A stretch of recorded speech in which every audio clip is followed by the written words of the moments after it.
उत्तर से दक्षिण और पूरब से पश्चिम भारत की सांस्कृतिक एकता का आधार,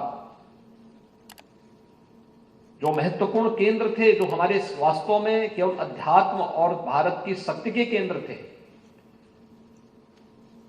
बड़ी शरारतपूर्ण तरीके से एक समय में उन पे हमले हुए थे, जिससे देश अपने सत्व को विस्मृत कर सके।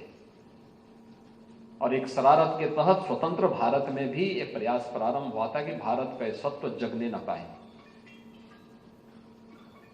मुझे याद है जब श्री राम जन्मभूमि आंदोलन 1984 के बाद से प्रारंभ हुआ, तो मेरा सौभाग्य है कि उस आंदोलन का नेतृत्व मेरे पूज्य गुरुदेव महंत विद्यानाथ जी महाराज कर रहे थे।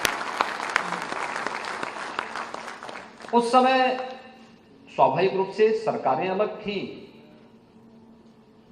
लेकिन बिना टिके, बिना रुके, बिना झुके दैनिक जागरण समूह इस आंदोलन में अग्रणी भूमिका में मीडिया के क्षेत्र में काम करते हुए इस जन जागरण अभियान का हिस्सा बना रहा है। इसके लिए उन्हें हमले झेलने पड़े थे, तमाम प्रकार की प्रताड़ना झेलनी पड़ी थी, और अंततः जो सत्य होगा उसकी तो जीत होनी ही होनी है, और वही हुआ।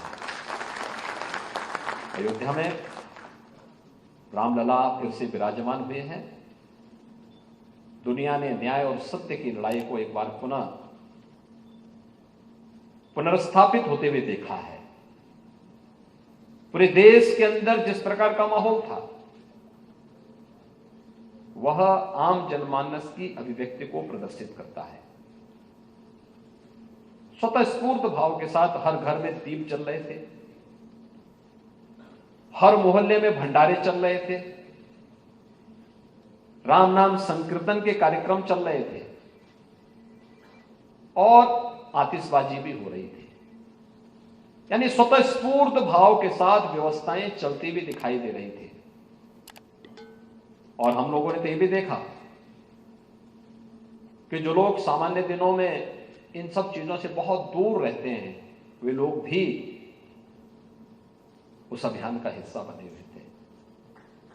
लेकिन इस पूरी लड़ाई को किन किन स्तरों पर नहीं लड़ी गई। संभवतः दुनिया का पहला ऐसा अभियान था, ऐसा आंदोलन था, जब भारत के आत्मा के रूप में जाने वाले श्री राम को अपनी जन्मभूमि के लिए प्रमाण जुटाने पड़े थे। अनुमान करिए किस स्तर पर न दिए गए और किस किस प्रकार की लड़ाई नहीं लड़ी गई हो। हर प्रकार की लड़ाई लड़ी गई, लेकिन अंततः जो भारत का उद्घोष है सत्यमेव जयते का, वह सार्थक हुआ, और मैं इसके लिए आप सबको हृदय से बधाई देता हूं। हम सब एक नए भारत के नए उत्तर प्रदेश में हैं।